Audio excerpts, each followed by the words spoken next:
तो इन्वेस्टमेंट के ऊपर तमाम बुक्स लिखी गई हैं और हर बुक अपने आप में कुछ न कुछ खास लर्निंग समेटे हुए होती है।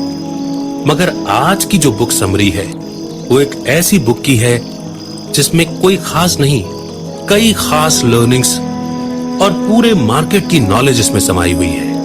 और इसीलिए इस बुक समरी को पढ़ने के बाद आप बन जाते हैं द इंटेलिजेंट इन्वेस्टर। जी हां, आज की बुक समरी यही है। तो आइए शुरुआत करते हैं आज की बुक समरी की, द इंटेलिजेंट इन्वेस्टर, जिसे लिखा है बेंजामिन ग्राहम ने। इन्वेस्टमेंट पर लिखी ये बुक खुद वॉरेन बफे रिकमेंड करते हैं, तो जाहिर है ये बुक ऐसे ही लोगों की फेवरेट बुक नहीं है। बेंजामिन ग्राहम जो इस बुक के ऑथर हैं और जो फादर ऑफ वैल्यू इन्वेस्टिंग भी कहे जाते हैं, उन्होंने अपनी इस बुक में कई ऐसी स्ट्रेटेजी शेयर की हैं ताकि इसे पढ़ने के बाद आप भी स्टॉक मार्केट को मात देकर बेहतर परफॉर्म कर सकते हैं। इस समरी में सब कुछ दिया गया है, बॉन्ड से लेकर स्टॉक्स, स्ट्रेटजी, टैक्टिक्स, रिस्क और रिपोर्ट तक सब कुछ। साथ ही ग्राहम ने अपनी थ्योरीज और आइडियाज को समझाने के लिए कई सारे रियल लाइफ एक्सपीरियंसेस भी शेयर किए हैं। ये जानी मानी बुक किसी फाइनेंस मार्केट बाइबल से कम नहीं है, जो हर इन्वेस्टर को कम से कम एक बार जरूर पढ़नी चाहिए। तो आइए इस लर्निंग जर्नी की शुरुआत इस चैप्टर से करते हैं, investment versus speculation, result to be expected by the intelligent investor. Chapter 1। Benjamin Graham इसमें इन्वेस्टर्स और स्पेकुलेटर्स की बात करते हैं और बताते हैं कि कैसे ये दोनों टर्म एक दूसरे के अपोजिट जाते हैं। साथ ही वो कुछ लेसन्स भी देते हैं ताकि रीडर्स कंफ्यूज होकर दोनों को एक ही ना समझ ले। ये दोनों टर्म काफी इंपॉर्टेंट हैं क्योंकि फाइनेंस मार्केट में आप अक्सर लोगों को या आप खुद भी इन दोनों के बीच कंफ्यूज होते हुए देख सकते हैं। तो हम बताते हैं, एक स्पेकुलेटर वो होता है जिसकी खुद की वेल्थ बिल्ड होने के चांस कम होते हैं क्योंकि वो दूसरों की वेल्थ बिल्ड करता है। ये लोग प्रॉफिट कमाने के लिए रिस्क लेने को तैयार रहते हैं और अपनी एजुकेशन और नॉलेज के बेसिस पर अंदाजे लगाते हैं कि मार्केट का रुख किस तरफ होगा। अब बात करते हैं इन्वेस्टर की। एक इन्वेस्टर इसके एकदम अपोजिट करता है। वो इन्वेस्ट करने से पहले स्टॉक्स को कैलकुलेट कर लेता है। वो अपने लिए वेल्थ बिल्ड करता है, न कि दूसरों के लिए। वो जानता है कि स्टॉक्स के प्राइस ऊपर जा सकते हैं क्योंकि कोई और प्राइस से ज्यादा पे करने वाला है। इन्वेस्टर खुद के लिए पैसा कमाते हैं जबकि स्पेकुलेटर ब्रोकर के लिए पैसा कमाते हैं। स्पेकुलेटर शॉर्ट पीरियड के लिए इन्वेस्ट करते हैं और अगर वो मार्केट बीट भी कर लें तो भी डिसीजन सही नहीं निकलने पर बड़ी बड़ी हाँकने लगते हैं, चाहे उनकी स्ट्रेटजीज कितनी ही डम्ब या डेंजरस क्यों ना हो। फिर भी वो अपना टेम्पररी प्रॉफिट दिखावा करने से बाज नहीं आते। वहीं दूसरी तरफ इन्वेस्टर कुछ साबित नहीं करना चाहते। उन्हें टेम्पररी प्रॉफिट में कोई इंटरेस्ट नहीं है और ना ही वो जल्दबाजी में कोई डेंजरस स्टेप लेते हैं। मान लो कि आपको कहीं जाना है तो आप ये सोचकर 65 की स्पीड से कार ड्राइव करते हो कि 2 घंटे में तो आप पहुंच ही जाओगे। लेकिन क्या आप और जल्दी के चक्कर में 130 की स्पीड से ड्राइव करके अपनी लाइफ को रिस्क में डालेंगे? नहीं ना। स्पेकुलेटर असल में यही करते हैं। ऑनलाइन ट्रेडिंग स्पेकुलेटिंग का ही एक पहलू है। 1990 के दौर में यह पैसे कमाने का एक इजी जरिया माना जाता था। इसके लिए कई सारे ऐड भी आया करते थे जो लोगों को ऑनलाइन ट्रेड के लिए एनकरेज करते थे। 1999 का दौर आते आते करीब 6 मिलियन लोग ऑनलाइन ट्रेडिंग से जुड़ चुके थे। दिसंबर और जनवरी के टाइम में छोटे स्टॉक्स बड़े प्रॉफिट कमाया करते थे। ऑनलाइन ट्रेडिंग को लोग काफी बड़े पैमाने पर प्रमोट किया करते थे और दूसरों को भी ऐसा ही करने के लिए कहते थे। लेकिन जब ज्यादा से ज्यादा लोग इसमें जुड़ने लगे तो रिटर्न भी कम मिलने लगा। एक और टेक्निक है फुलिश 4, जिसे 1990 के टाइम में बहुत बढ़ा चढ़ा कर बताया गया था। इसमें आपको सिर्फ ये करना होता है कि एक फाइनेंस इंडेक्स में लिस्टेड 5 स्टॉक्स को चूज करो, सबसे कम प्राइस वाले स्टॉक को हटा दो, सेकंड लोएस्ट वाले स्टॉक में 40% पैसा लगाओ और बाकी बचे तीनों स्टॉक में 20% पैसा लगाना चाहिए। ये प्रोसेस तब तक रिपीट करो जब तक कि आप अच्छा खासा पैसा कमा नहीं लेते। बेशक ये तरीका उतना काम नहीं आया जितना कि लोगों को उम्मीद थी। मार्केट को गिराने के बजाय उन हजारों लोगों की जिंदगी बर्बाद हो गई जिन्होंने इस स्कीम के हिसाब से अपना पैसा इन्वेस्ट किया था। तो जब स्पेकुलेटिंग और इन्वेस्टिंग की बात आए तो आपको किन बातों का ध्यान रखना चाहिए? बस 3 चीजें याद रखना। जब आप सिर्फ स्पेकुलेट कर रहे होते हैं तो ये कभी मत सोचना कि आप इन्वेस्ट कर रहे हैं। जैसे ही आप स्पेकुलेटिंग को सीरियसली लेना शुरू करते हो, यह आपके लिए खतरनाक हो जाता है। इसीलिए आपको स्पेकुलेटिंग में काफी सोच समझ कर ही पैसा लगाना चाहिए। जैसे एक इंटेलिजेंट गैम्बलर कैसीनो में अपना सारा पैसा न लगाकर थोड़ा बहुत पैसा लगाता है, इसी तरह आपको भी स्पेकुलेटिंग में 10% से ज्यादा पैसा कभी नहीं लगाना चाहिए। गैम्बलिंग यानी कि सट्टा खेलना इंसान की एक फितरत है, जिसे लोग चाहकर भी दबा नहीं पाते, लेकिन फिर भी आपको इसकी लत से बचना चाहिए। जितना हो सके खुद पर कंट्रोल करने की कोशिश करें। सिर्फ यही एक तरीका है जो हमें स्पेकुलेशन और इन्वेस्टमेंट के बीच कंफ्यूज होने से बचा सकता है। इसी के साथ बढ़ते हैं नेक्स्ट चैप्टर की ओर, the investor and inflation. Benjamin Graham inflation की बात करते हैं कि यह बॉन्ड को किस तरह से इंपैक्ट करता है। साथ ही वो स्टॉक्स और बॉन्ड के बीच इन्वेस्टिंग के फर्क को भी समझाते हैं, और ये भी कि दोनों के फायदे और नुकसान क्या हैं। डॉलर की वैल्यू कम हो रही है। जो चीज आज से 50 साल पहले आप 1 सेंट में ले सकते थे, वो आज आपको $5 से कम में नहीं मिलेगी। जिनकी इनकम फिक्स्ड है, उन्हें इस इन्फ्लेशन की वजह से काफी प्रॉब्लम फेस करनी पड़ती है। मान लो कि आज आप $2 में ब्रेड लेते हो और आप $5000 कमाते हो, जो कि आपकी फिक्स्ड इनकम है और आगे बढ़ने वाली नहीं है। अब जैसा कि हमने कहा कि डॉलर की वैल्यू घटती जा रही है, तो आज जो ब्रेड $2 की है, वही कल 3 या 4 या 5 की भी हो सकती है।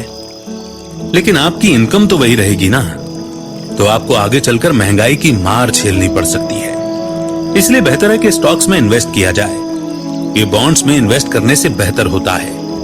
बॉन्ड वो इन्वेस्टमेंट है जहां आप पैसे लेने वाले यानी कि बोरोवर को एक स्पेसिफिक अमाउंट उधार पर देते हो, जो कि आपको कुछ फिक्स टाइम के बाद इंटरेस्ट के साथ वापस मिल जाता है। अब क्योंकि डॉलर की वैल्यू नीचे जा रही है, तो इसका मतलब आप भी तो नुकसान की तरफ जा रहे हैं, है ना? तो नतीजतन कुछ फाइनेंशियल अथॉरिटीज ऐसे पोर्टफोलियो एडवाइस करते हैं जहां 100% स्टॉक्स हों और बॉन्ड ना हो। पर क्या ये डिसीजन सही होगा? सबसे पहले तो इन्फ्लेशन पर ध्यान दो और ये देखो कि डॉलर की वैल्यू कैसे कम हो रही है, क्योंकि इन्वेस्टर्स के लिए ये ज्यादा लॉजिकल और रीजनेबल रहेगा कि वो फ्यूचर इन्फ्लेशन रेट के हिसाब से अपने डिसीजन लें। हालांकि स्टैटिस्टिक्स के हिसाब से डॉलर की गिरती वैल्यू आपको स्टॉक्स की तरफ खींच सकती है, पर जब प्राइस कम हुए थे तो स्टॉक के रिटर्न बेहद खराब रहे थे। ये एक चौंकाने वाला फैक्ट है ना? तो आपका प्लान ऑफ एक्शन क्या होना चाहिए? REITs और TIPS। REITs real statement investment trust होते हैं, यानी वो कंपनी जो प्रॉपर्टी से रेंट कलेक्ट करती है। इन्फ्लेशन के टाइम पर यह कंपनी अच्छा परफॉर्म करती है। TIPS यानी ट्रेजरी इन्फ्लेशन प्रोटेक्टेड सिक्योरिटीज या गवर्नमेंट बॉन्ड। जब इन्फ्लेशन आती है तो इनकी वैल्यू ऑटोमेटिकली ऊपर चली जाती है और इनमें जरा भी रिस्क शामिल नहीं है। एक इंटेलिजेंट इन्वेस्टर के तौर पर आपसे उम्मीद की जाती है कि आप सोच समझकर और लॉजिकल डिसीजन लेंगे, जो कि सिर्फ पास्ट एक्सपीरियंस पर बेस ना हो। लोग दावा करते रहते हैं कि स्टॉक्स पहले से ही बॉन्ड से ज्यादा पॉपुलर हैं, लेकिन ये डेटा जिस अमाउंट पर बेस्ड है वो 7 स्टॉक्स से भी कम का है। इसी बीच 1800 के दशक में 300 से भी ज्यादा कंपनियां दिवालियां हो गई थी और JP मॉर्गन जैसी कंपनी किसी तरह से सरवाइव करती आई है। ये बड़ी हैरत की बात है, पर सच तो यह है कि हर बार सरवाइव करने के लिए भी उन्हें कई बार फाइनेंशियल नुकसान झेलने पड़े। तो आखिर हम क्यों उम्मीद करें कि स्टॉक के फ्यूचर रिटर्न हमेशा पास्ट जैसे मिलने चाहिए? और अगर हर स्टॉक इन्वेस्टर इसी तरीके से सोचता रहा तो क्या स्टॉक्स ओवर प्राइस नहीं हो जाएंगे? अगर आपको ये चीज समझ नहीं आई तो इसे कुछ इस तरीके से समझिए। माइकल जॉर्डन अपने टाइम के बेहतरीन बास्केटबॉल प्लेयर्स में से एक थे। शिकागो बुल्स ने उन्हें एक साल $34 मिलियन पे किया था और वो डिजर्व भी करते थे। लेकिन क्या उन्हें साल के $340 मिलियन या साल का 3.4 बिलियन पे करना सही डिसीजन होता?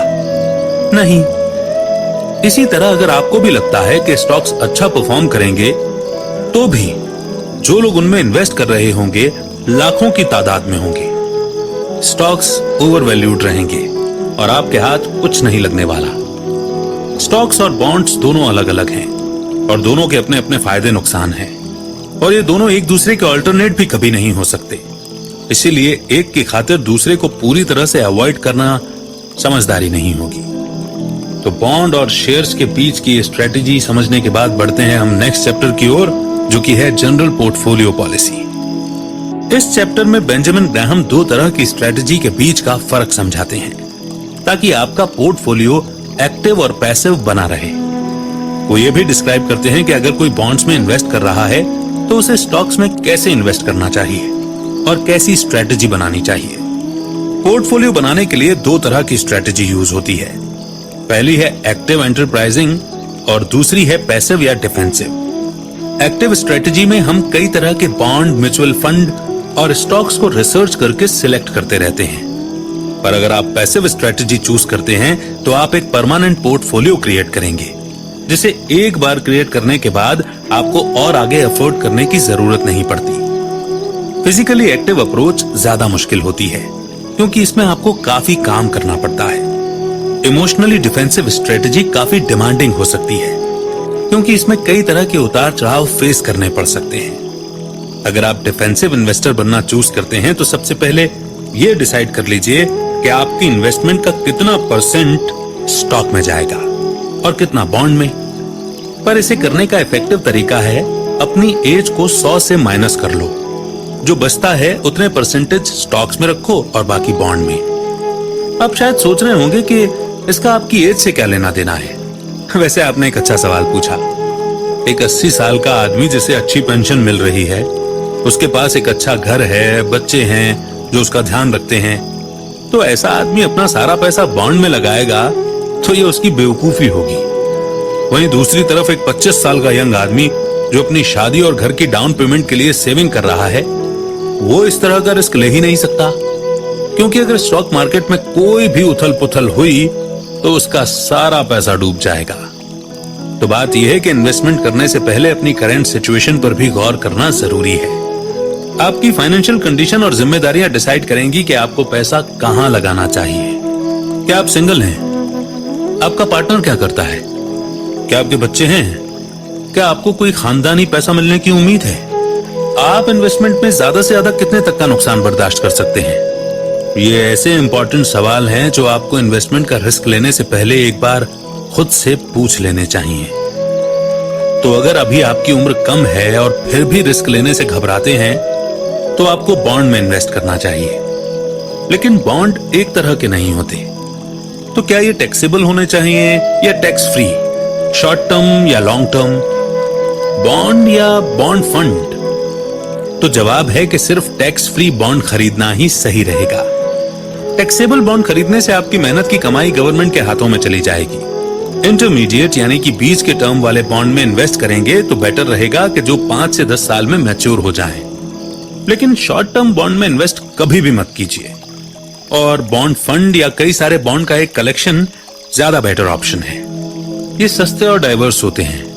2000 से 2002 के दौरान मार्केट में बड़ा क्रैश देखने को मिला, जिसकी वजह से इन्वेस्टर्स को यकीन हो चला था कि स्टॉक मार्केट बेहद रिस्की है।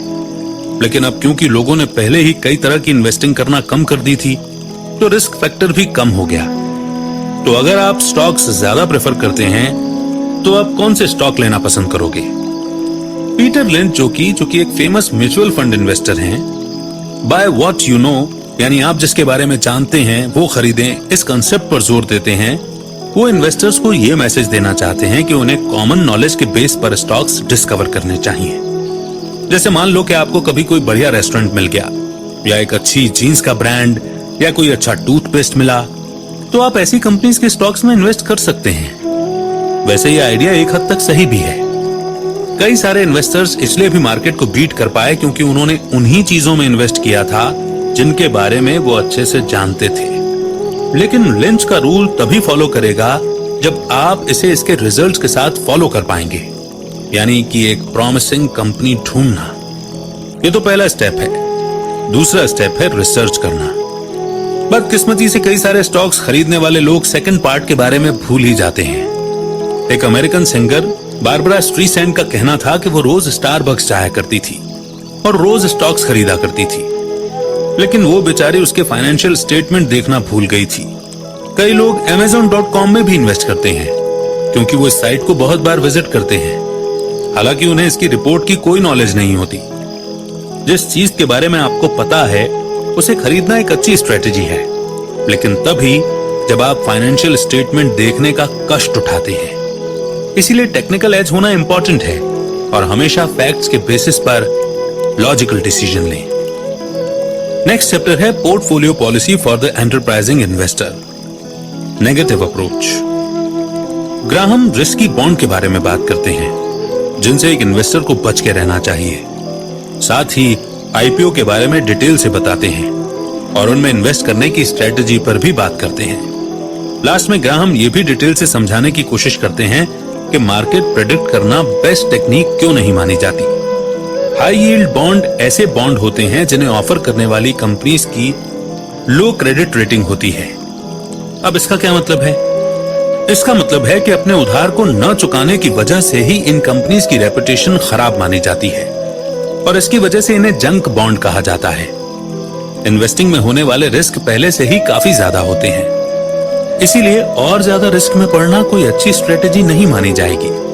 और उनमें भी बुरे होते हैं फॉरेन बॉन्ड। अक्सर लोग दूसरे देशों जैसे ब्राजील, मैक्सिको, नाइजीरिया, रशिया और वेनेजुएला जैसी कंट्रीज के बॉन्ड में इन्वेस्ट करना पसंद करते हैं, लेकिन अगर आप अपनी टोटल इन्वेस्टमेंट का 10% से ज्यादा फॉरेन बॉन्ड में न ही लगाएं तो ही अच्छा होगा। एक और चीज आपको हमेशा याद रखनी चाहिए, वो ये कि स्टॉक्स को बार बार खरीदना और बेचना यानी ट्रेड नहीं करना चाहिए। मार्केट में हमेशा उतार चढ़ाव आते रहते हैं, तो आप स्टॉक्स बेचते खरीदते रहना चाहेंगे, पर इसका फायदा सिर्फ आपके ब्रोकर को होने वाला है। स्टॉक्स को खरीदने और बेचने के लिए ट्रेडिंग कॉस्ट देना पड़ता है और ये आपको फायदे के बजाय और नुकसान में डाल देगी। आपको मार्केट को लेकर जल्दबाजी नहीं करनी चाहिए, बल्कि यहाँ तो पेशेंस ही सक्सेस दिला सकती है। 1990 के दशक में ट्रेंड चल पड़ा था कि जो कोई भी आईपीओ के स्टॉक्स खरीदेगा रातों रात करोड़पति बन जाएगा।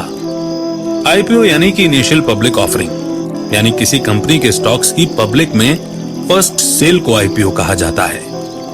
अगर आपने माइक्रोसॉफ्ट के एक कंपनी है, हर कंपनी की किस्मत माइक्रोसॉफ्ट जैसी नहीं होती। फिर जब लिनक्स आई तो हर किसी को लगा कि दूसरी माइक्रोसॉफ्ट बनने वाली है, लेकिन अगर आप स्टैटिस्टिक्स पर नजर डालें तो लिनक्स को हर डॉलर का 70% लॉस हो रहा था जो कंपनी में लगा था। पर फिर भी किसी तरह प्रोफेशनल इन्वेस्टर्स के हिसाब से कंपनी की वैल्यू करीब $12.7 बिलियन थी। अगर आपका पड़ोसी कभी आकर यह पूछे कि क्या आप उसके स्ट्रगल कर रहे नए बिजनेस में $12.7 बिलियन इन्वेस्ट करना चाहेंगे, तो आपका जवाब क्या होगा? आप उसकी बात को सीरियसली लोगे या फिर उसे इग्नोर करते हुए अपने काम में लग जाओगे? आप इग्नोर ही करना चाहोगे, क्योंकि कोई भी किसी के नए बिजनेस के लिए इतना बड़ा रिस्क क्यों लेगा भला? तो आईपीओ भी हर कंपनी के लिए बेस्ट बेट नहीं होती है। एक आइडियल वर्ल्ड में इन्वेस्टर को स्टॉक्स तब तक होल्ड करके रखने चाहिए जब तक कि उसकी प्राइस कम चल रही हो, और तब बेचना चाहिए जब वो ओवर प्राइस्ड हो जाए। लेकिन आप ये कैसे डिसाइड करेंगे कि आने वाले दिनों में मार्केट और भी नीचे आ सकती है? तो अपने सारे स्टॉक्स बेचने सही रहेंगे? जाहिर सी बात है कि आप फ्यूचर प्रेडिक्ट तो नहीं कर सकते। आप तो क्या, कई बार बड़े बड़े प्रोफेशनल इन्वेस्टर्स की प्रेडिक्शन भी गलत निकल जाती है। अगर पास्ट एक्सपीरियंस देखें तो हमें पता चल जाएगा कि क्या बेचना चाहिए और क्या खरीदना, लेकिन रियल टाइम में चीजें काफी अलग होती हैं। इसीलिए पास्ट एक्सपीरियंसेस के बेसिस पर प्रेडिक्शन करने की गलती कभी भी ना करें, क्योंकि जो पास्ट में हुआ था जरूरी नहीं कि फ्यूचर में भी होगा। क्या आपको मार्केट की डाइवर्स रेंज में इन्वेस्ट करना चाहिए, यानी अलग अलग टाइप के स्टॉक्स में, या फिर आप अपने सारे पैसे एक ही स्टॉक में इन्वेस्ट करना पसंद करेंगे? आपको पता है कि अमेरिका के अमीर लोगों ने तो एक सिंगल इन्वेस्टमेंट से ही अपनी सारी दौलत कमाई है। तो यानी अपने पैसे इधर उधर डालने के बजाय एक सिंगल स्टॉक में लगाना ही वाइज डिसीजन होगा। और बात जब स्टॉक की हो तो आपकी फॉरेन पॉलिसी क्या होनी चाहिए? यूएस के बाहर इन्वेस्टमेंट करने में कोई हर्ज नहीं है। कोई नहीं बता सकता कि फ्यूचर में विदेश में क्या होगा या अपने देश में क्या होगा। इसलिए अच्छा यही होगा कि एक लेस रिस्की पोजीशन में रहा जाए, क्योंकि ये जरूरी नहीं कि इन्वेस्टमेंट के लिए यूएस मार्केट ही हमेशा बेस्ट चॉइस साबित होगी। आइए अब इसी के साथ बढ़ते हैं आगे नेक्स्ट चैप्टर की ओर, the investment and market fluctuations. Mister market का फेमस मेटाफर इस चैप्टर में डिस्क्राइब किया गया है, जो हमें मार्केट को समझने में हेल्प करेगा। ग्राहम इंडेक्स और म्यूचुअल फंड की भी बात करते हैं और ये भी बताते हैं कि कौन सा ज्यादा बेटर ऑप्शन है। ज्यादातर टाइम मार्केट एकदम सही प्राइस्ड होते हैं, पर कई बार प्राइस ठीक नहीं होता, कभी कभी प्राइस काफी गलत होते हैं। ऐसे वक्त में मार्केट को एक इंसान की तरह मानकर सोचें, मिस्टर मार्केट। अब ये जो मिस्टर मार्केट हैं, ये बायपोलर हैं और कई बार कुछ ज्यादा ही पॉजिटिव होकर मार्केट को कुछ ज्यादा ही वैल्यू दे बैठते हैं, और कई बार ऐसा भी होता है कि जब मिस्टर मार्केट एकदम नेगेटिव होकर मार्केट को अंडर वैल्यू कर देते हैं। तो ऐसे में आपके पास एक ही ऑप्शन है, मिस्टर मार्केट को पूरी तरह से नजरअंदाज करो। अब आप ही बताइए, क्या इस बात का कोई लॉजिक बनता है कि एक पागल हर 5 दिन बाद आकर आपसे कहे कि जो उसके साथ हो रहा है, जो उसे फील हो रहा है, एग्जैक्टली वही आपको भी फील करना चाहिए? नहीं ना, आप वही फील करेंगे जो आप एक्सपीरियंस करेंगे। तो किसी और के इमोशंस में आकर आप अपने इमोशंस को तो नहीं बदल सकते। तो फिर क्यों लाखों लोग मिस्टर मार्केट की बात सुनते हैं, जो उन्हें बताता है कि उन्हें कैसा फील करना चाहिए? साइकोलॉजिस्ट कहते हैं कि अगर आप लोगों को नंबर का एक रैंडम सीक्वेंस देकर उन्हें बताएं कि अगला नंबर बता पाना नामुमकिन है, तो वो कभी भी नेक्स्ट नंबर गेस करने के बारे में सोचेंगे तक नहीं, क्योंकि ह्यूमन नेचर ही कुछ ऐसा है। हमें जो बताया जाता है हम उस पर यकीन करते हैं। इन्वेस्टर्स ये सोचकर किसी ग्रो करने वाले फंड्स में इन्वेस्ट करते हैं कि वो आगे भी ग्रो करते रहेंगे। साइकोलॉजिस्ट का मानना है कि इंसान ये समझता है कि शॉर्ट टर्म रिजल्ट से हम लॉन्ग रन का रिजल्ट भी प्रेडिक्ट कर सकते हैं। हमें लगता है कि सिर्फ कुछ ही baseball players home run hit कर सकते हैं, सारे नहीं, और सिर्फ कुछ ही स्टूडेंट्स अच्छे ग्रेड्स ला सकते हैं, सारे नहीं। लेकिन बदकिस्मती से ये स्ट्रेटजी फाइनेंशियल मार्केट में बिल्कुल भी काम नहीं करती। 2 तरह के फंड्स होते हैं जिनमें हम इन्वेस्ट कर सकते हैं, म्यूचुअल फंड्स और इंडेक्स फंड। म्यूचुअल फंड 1924 में इंट्रोड्यूस हुए थे। इन्हें प्रोफेशनली मैनेज किया जाता है, ये चीप और मैनेज करने में आसान होते हैं। वहीं दूसरी ओर इंडेक्स फंड अलग अलग स्टॉक्स का पोर्टफोलियो होता है, जो किसी फाइनेंशियल मार्केट में इंडेक्स जैसे कि S&P और नैस्डैक की परफॉर्मेंस के हिसाब से रिजल्ट दिखाता है। इंडेक्स फंड म्यूचुअल फंड से ज्यादा अच्छा रिटर्न देने के लिए जाने जाते हैं। बस इसमें एक कमी है, इंडेक्स फंड्स बोरिंग होते हैं। ये मार्केट के परफॉर्मेंस के हिसाब से बने होते हैं, इसलिए ये कभी मार्केट को बीट नहीं कर पाते। कई सारे और भी फंड्स हैं जो इंडेक्स को भी बीट करते हैं। तो आखिर इनकी क्वालिफिकेशन क्या होती है? इनके मैनेजर्स कंपनी के सबसे बड़े शेयर होल्डर होते हैं। अगर मैनेजर को अपनी कंपनी पर भरोसा होगा तभी तो वो कंपनी के शेयर खरीदेंगे। ये एक तरह से ट्रस्ट की बात है। दूसरी चीज, ये चीप होते हैं। कोई भी फंड अगर ओवर प्राइस्ड हुआ तो मार्केट को बीट कैसे कर पाएगा? तीसरी बात, ये नए इन्वेस्टर्स को इन्वेस्ट करने के लिए इनवाइट नहीं करते, बल्कि अपने ही शेयर होल्डर्स को और ज्यादा इन्वेस्ट करने के लिए एनकरेज करते हैं। और लास्ट में ये लोग एडवर्टीजमेंट नहीं करते। आखिर कोई क्यों शेयर की एडवर्टाइजिंग करके सबको सीक्रेट बताएगा जब तक कि शेयर्स ओवर प्राइस ना हो जाएं। इसी के साथ बढ़ते हैं नेक्स्ट चैप्टर की ओर, the investor and his advisers. इस चैप्टर में ग्राहम इस बात की चर्चा करते हैं कि कुछ इन्वेस्टर्स को प्रोफेशनल एडवाइजर्स की जरूरत भी पड़ती है। तो इसलिए ये पता होना चाहिए कि कहीं आपको भी किसी प्रोफेशनल की जरूरत तो नहीं है। वो आगे हमें डिटेल भी देते हैं कि इन्वेस्टर्स को अपना पैसा लगाने के लिए किस तरह की कंपनी देखनी चाहिए। कुछ लोग इन्वेस्टमेंट में डिसीजन अकेले लेना पसंद करते हैं। वो खुद अपने स्टॉक्स पिक करते हैं, जो भी रिसर्च करनी हो खुद करते हैं और खुद ही इन्वेस्ट कर लेते हैं। लेकिन हर किसी के पास एक जैसा एक्सपीरियंस और समझने की या जज करने की एबिलिटी नहीं होती। तो ऐसे में हमें एक प्रोफेशनल की जरूरत पड़ती है जो हमें बता सके कि कहां और कब इन्वेस्ट करना है। तो आपको ये कैसे पता चलेगा कि आपको एक प्रोफेशनल की जरूरत है? तो हम बताते हैं। आपको ये 4 चीजें देखनी है: बड़े नुकसान, बिगड़ा हुआ बजट, अनरिकॉग्नाइज्ड पोर्टफोलियो और बड़े बड़े बदलाव। अगर आप उनमें से हैं जो खुद इन्वेस्ट करना पसंद करते हैं और फिर हमेशा नुकसान झेलते हैं, तो आपको प्रोफेशनल लोगों की सख्त जरूरत है। अगर आपको फाइनेंशियल मैटर में दिक्कत आ रही है या आपके खर्चों का बजट फेल हो जाता है, तो भी आपको प्रोफेशनल की हेल्प लेनी चाहिए। एक अनऑर्गेनाइज्ड पोर्टफोलियो एक और निशानी है। अगर आपके पोर्टफोलियो में कई तरह के स्टॉक्स हैं, जैसे कि आपने सिर्फ ये सोच करके 39 यानी कि 39 अलग तरह के इंटरनेट स्टॉक्स ले रखे हैं कि टेक्नोलॉजी आपको प्रॉफिटेबल लगती है, तो भी आपको एक प्रोफेशनल गाइड की जरूरत है। लास्ट में अगर आप अपनी लाइफ में किसी मेजर चेंज से गुजर रहे हैं, जैसे कि रिटायरमेंट प्लान सेट करना या बच्चों को कॉलेज भेजना, तो भी आपको प्रोफेशनल की हेल्प लेनी चाहिए। किसी ऐसे प्रोफेशनल को ढूंढो जिस पर आप आंख मूंद कर भरोसा कर सको। जब आपको उन पर पूरा भरोसा होगा, तभी आप अपना पैसा उनके हाथ में दे पाएंगे। एक बार अगर कोई आपको ऐसा मिल जाए, तो ये भी पता कर लेना कि वो अपने काम में कैसे हैं। आप उनके साथियों से उनके बारे में पूछताछ कर सकते हैं। आपको ये भी पता करना चाहिए कि जिस इंसान पर आप भरोसा कर रहे हैं, क्या वो इतने एक्सपर्ट हैं कि आपकी हेल्प कर सकें, और ये भी देखना कि वो क्या वाकई में आपके काम आ सकते हैं या नहीं। उनसे अच्छी तरह सवाल जवाब करने के बाद ही आप उन्हें बेहतर जान पाएंगे। लेकिन आप ये कैसे डिसाइड करेंगे कि स्टॉक में आपको कितना पैसा लगाना चाहिए? तो आपको यहाँ कंपनी के लॉन्ग टर्म की पॉसिबिलिटी को देखना चाहिए। कम से कम 5 सालों की रिपोर्ट चेक करो और पता लगाओ कि कंपनी आगे चलेगी भी या नहीं। दूसरी चीज, आपको यह भी पता होना चाहिए कि कंपनी कैसे मैनेज होती है।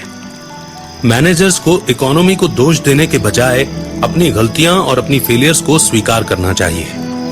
साथ ही आपको कंपनी की फाइनेंशियल ताकत, यानी कि वो कितनी फाइनेंशियली स्ट्रांग है, ये पता होना चाहिए।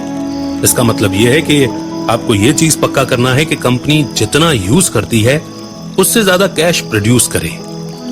कंपनी ऐसी पोजीशन में कभी ना रहे जहां पर इस पर बड़ी बड़ी लायबिलिटीज और देनदारियां हो, और ये अपने खर्चे भी ना उठा सके, क्योंकि आपको एक ऐसी कंपनी चाहिए जो प्रॉफिट पर चलती हो। इसके बाद नेक्स्ट चैप्टर है things to consider about pre sharing earnings. Graham short term earnings की बात करते हैं और बताते हैं कि ये कैसे हमारे लिए बेहद धोखेबाज साबित हो सकते हैं। वो आगे ऐसी 4 कंपनीज का एग्जाम्पल भी देते हैं जो हमें यह समझने में हेल्प करेगी कि शॉर्ट टर्म रिपोर्ट क्या कर सकती है। यहाँ आपके लिए ऐसी 2 सलाह हैं जो आपको कभी नहीं भूलनी चाहिए। पहली, एक सिंगल ईयर अर्निंग को ज्यादा सीरियसली मत लो। दूसरी, अगर आप शॉर्ट टर्म अर्निंग्स पर ध्यान देते हो तो पहले यह देख लो कि कहीं कोई जाल या छुपा हुआ रिस्क ना हो। इसका मतलब यह है कि कई सारी कंपनीज इन्वेस्टर्स को धोखे में रखने के लिए अपनी फाइनेंशियल रिपोर्ट्स के साथ छेड़छाड़ करती हैं। तो इस बात का पता लगाने के 2 तरीके हैं। पहला है रीड बैकवर्ड्स, यानी आप लास्ट पेज पहले पढ़ो, फिर फ्रंट पेज को पढ़ो। हो सकता है कि कंपनी जो इन्वेस्टर से छुपाना चाहती है वो शायद आपको लास्ट पेज में मिल जाए। दूसरा, रीड दी नोट्स। डेट और लोन के बारे में ज्यादातर इंफॉर्मेशन फुट नोट्स में ही कहीं छुपी रहती है। अब चलिए उन 4 स्टॉक्स को कंपेयर कर लेते हैं जिनमें मैंने 90s के डिकेड में इन्वेस्ट किया था।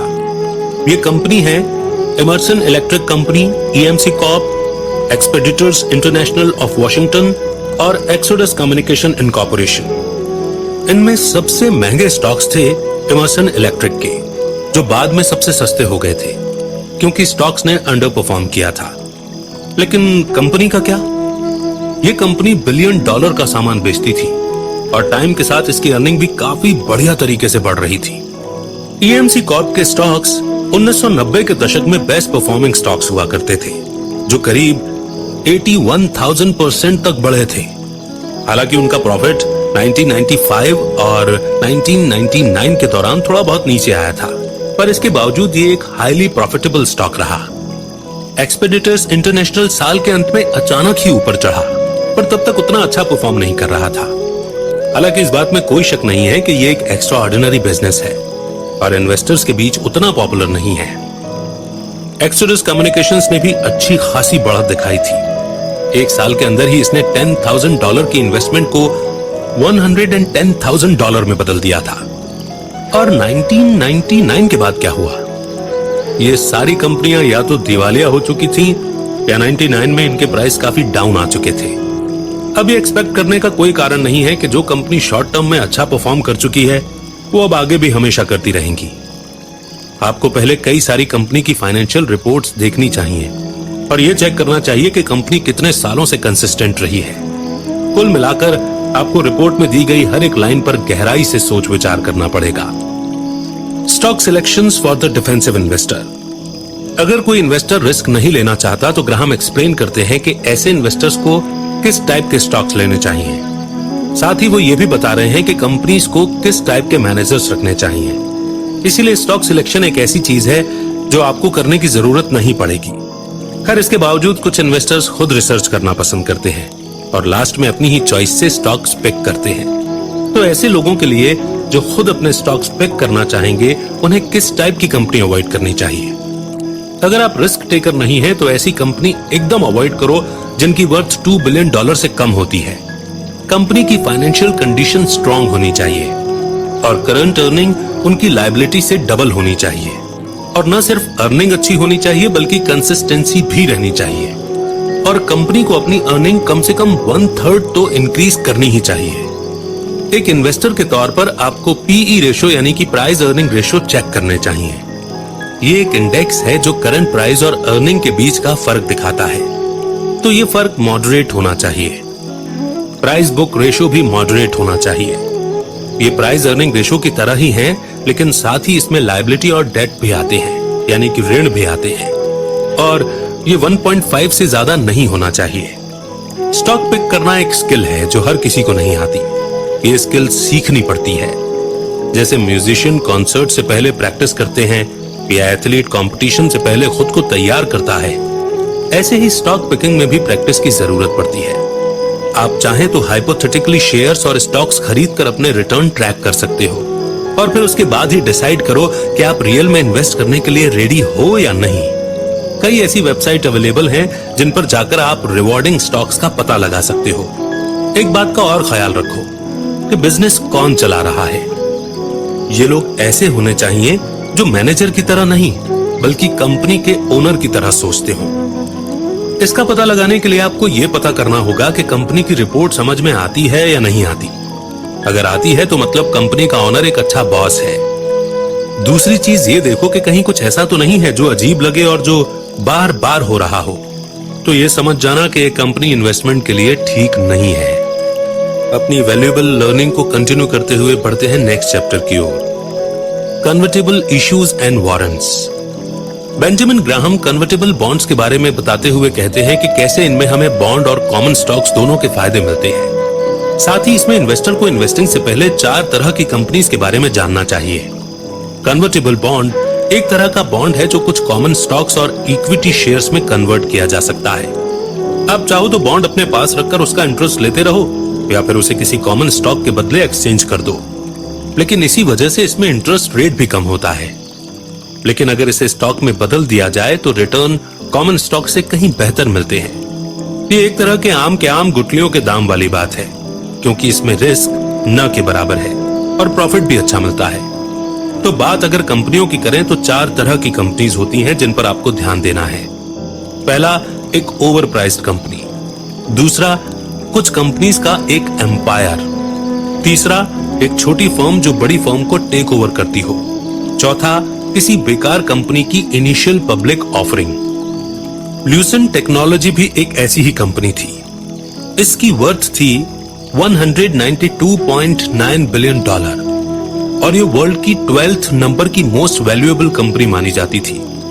पर अगर आप रिपोर्ट्स को थोड़ा ध्यान से देखें तो पाएंगे कि ल्यूसेंट ने एक सप्लायर क्रोमैटिक्स नेटवर्क को 4.8 बिलियन में खरीद लिया था। कंपनी कोई रेवेन्यू जनरेट नहीं कर रही थी और उनके पास मुश्किल से 150 एम्प्लॉइज थे। ऊपर से कंपनी ने 1.5 बिलियन का लोन दे रखा था। 2001 में कंपनी ने क्रोमैटिक्स डिवीजन बंद कर दिया था। एक और ऐसी ही कंपनी है, टाइको इंटरनेशनल लिमिटेड, जिसकी वैल्यू 2001 में थी $114 बिलियन।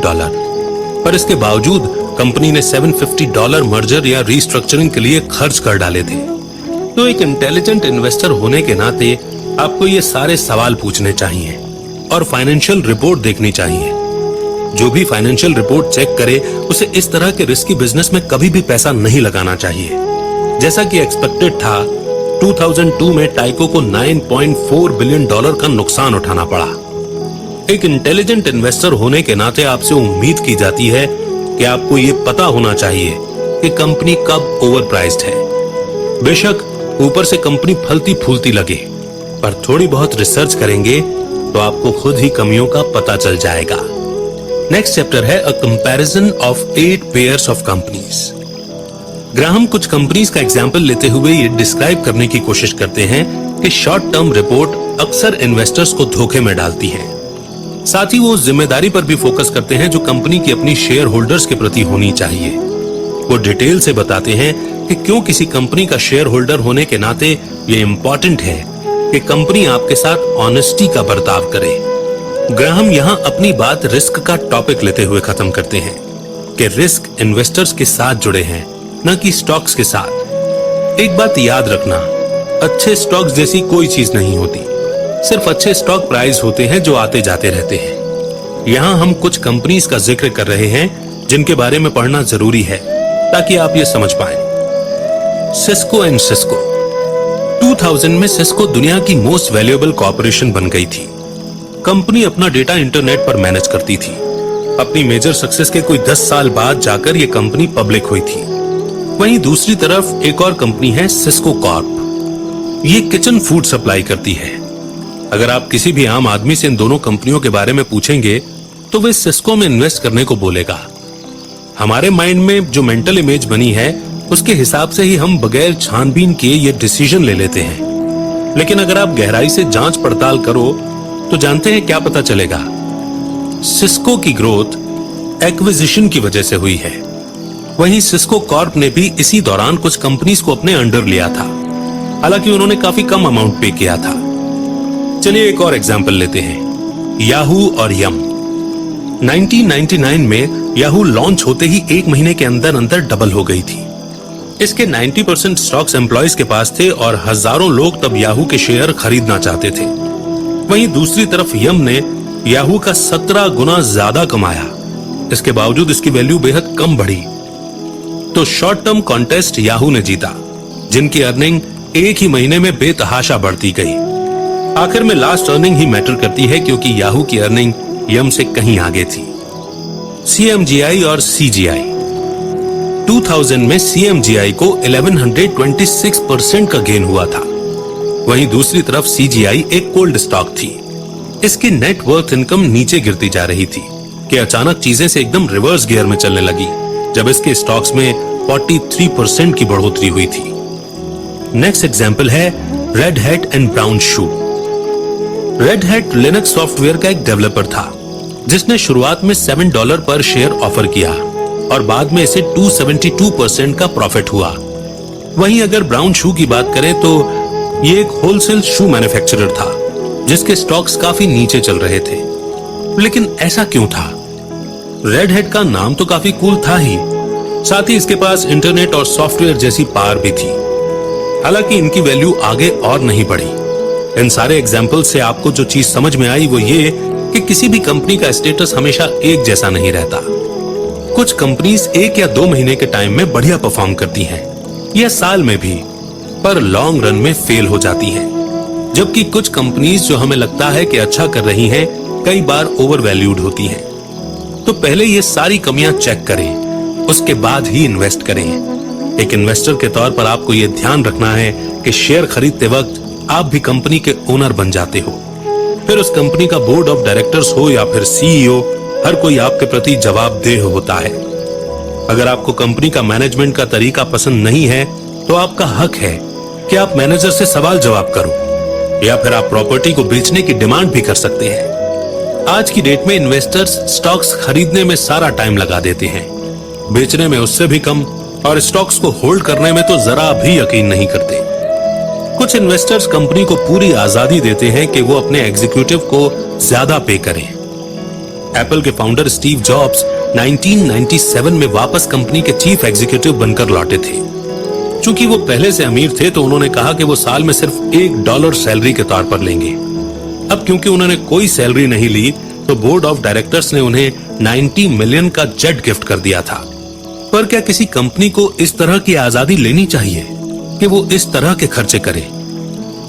जरा सोचिए, एक ओनर होने के नाते आपके पास ये अथॉरिटी है कि आप उन लोगों से जवाब मांगे जो आपके नीचे काम करते हैं। ऐसे हर डिसीजन पर आपको सवाल उठाने का हक है जो आपको लगता है कि कंपनी के फेवर में नहीं है। जिस कंपनी में आपने इन्वेस्ट किया है वो कंपनी हमेशा तरक्की करे और आगे बढ़े, यही आपका गोल होना चाहिए। अब आते हैं रिस्क पर। रिस्क के कई डेफिनेशन हो सकते हैं और वो डेफिनेशन क्या है ये काफी हद तक टाइम पर भी डिपेंड करता है। जैसे कि 1999 में रिस्क का मतलब पैसे का नुकसान नहीं था, बल्कि इसका मतलब था औरों से कम पैसे कमाना। फिर 2003 आते आते ये डेफिनेशन चेंज हो गई। अब इसका मतलब है कि आपके पास जो थोड़े बहुत पैसे बचे थे, स्टॉक मार्केट में उसका नुकसान होना। तो देखा आपने, मार्केट बदला तो मीनिंग भी चेंज हो गई, लेकिन रिस्क से जुड़े फैक्टर वही सेम हैं। बेशक आप इन्वेस्टिंग में नुकसान को पूरी तरह से अवॉइड नहीं कर सकते, थोड़ा बहुत पैसे का लॉस तो आपको झेलना पड़ेगा, लेकिन इंपॉर्टेंट ये है कि कहीं आप अपना सारा पैसा ना हार जाओ।